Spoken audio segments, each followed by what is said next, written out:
There's a big vote happening this afternoon at San Diego City Council meeting regarding those license plate reading cameras. Mayor Todd Gloria joining us now to discuss this and some other city updates. Mayor, good morning and thank you for being here. Good morning, thanks for having me. Before we get to the cameras, the City Council is voting today on this historic settlement in regards to the teenager that was shot and killed by a San Diego police officer. Opinions on both sides of this. What are your thoughts? Well, it's a really tragic situation, really on all counts, but obviously most acutely for the family that's missing their child.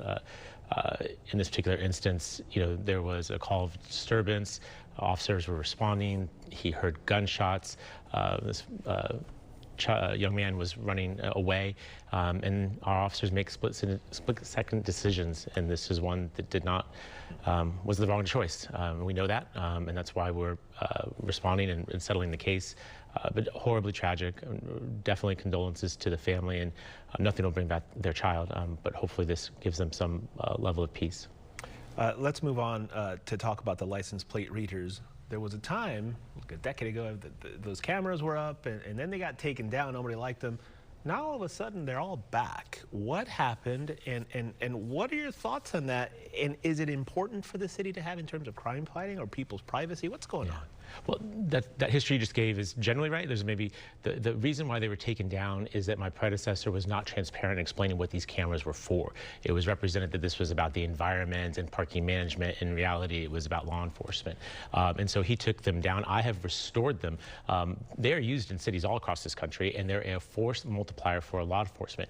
I look at these numbers every single week. This week, we're about 187 officers short of what we're funded for. So even in our austere budget times, we have 187 vacancies, and that means that we need to find ways to work smarter and quicker with limited resources. That's what this technology does, helping us solve over 600 crimes, everything from homicide to child abduction. This has resulted in their first year, Raul and Charlie, first year of implementation, 20% reduction in vehicle thefts in the city of San Diego. We are the safest big city in America, and this technology, along with our law enforcement staff, with partnerships in the community, is how we've accomplished that. This technology must continue to operate in the city. We had the police chief on, was it yesterday, and we were talking about this, and he was making all the points of what they've been able to do with these cameras. But where the concern comes from, and people will often talk about this, is what you just mentioned, this, what are they going to do with that information? And he had also brought up yesterday, could this be used for immigration? Right. So what do you say to those people that are constantly bringing up this point of what this information is being used for? Well, those are real concerns, and we've addressed them. As Raul mentioned, these were previously operating in the city. They were on hiatus for multiple years. We were, during that time, working to pass a privacy ordinance that really dictates the use of these cameras. Now, we live in California, where local governments like ours are not permitted to participate in immigration enforcement. So that's number one. But number two, our local policy also limits our interaction with federal law enforcement and with other uses. By the way, we only keep this data for a maximum of 30 days. If it's not necessary for any kind of investigation, we delete it. Only law enforcement can contact it. You must have a crime that you're looking for. There are tons of protections around this. This is why it took us years to get this right. Legal protections, because people say, oh, I can delete 1,000 things from my phone, and somehow when they need it for a case or something, they can find it. Well, with your phone, that's the thing that's ironic, Sure. is that the people who are most opposed to this complain about privacy, yet they're all on social media. They have their smartphones. So seemingly they're okay with Facebook knowing all their business, but they don't want the San Diego Police Department to be able to solve a crime if they're a victim of it.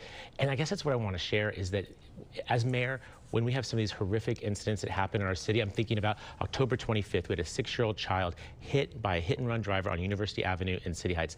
First question by everyone involved: is there a camera in the area? Can we find this individual? And guys, we don't have one in that area. And as a consequence, the person that murdered that child is still on the loose. I wish we had a camera. We need more of these cameras. But today, the City Council is faced with a discussion about whether or not we're going to continue them or get rid of them.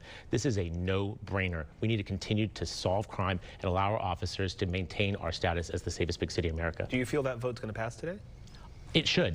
On its face, And what it happens should. if it passes? How many cameras are we talking about? Are we adding a bunch more, like you mentioned, in that location, or what? It's status quo. So we have 500 cameras across our city, and that is working extremely well. I personally would like to have more technology. I think there are other technology innovations that it can allow us to work smarter and solve crimes faster, but that's not what today is about. Yeah. Today is about continuing the status quo, and I hope and believe that that will happen.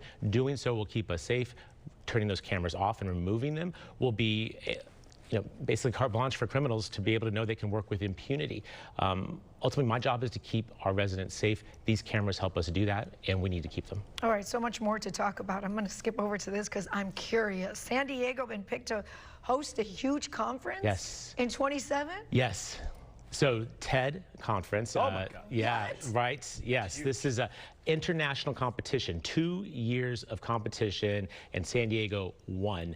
And so what has historically been hosted in Vancouver will now be coming here in 2027. This is huge. It is massive. They looked at cities all around the globe, and they determined that we are the best fit. They will be at the San Diego Convention Center. They're going to take over our city annually and invite some of the brightest minds in the world to our city for essentially a week.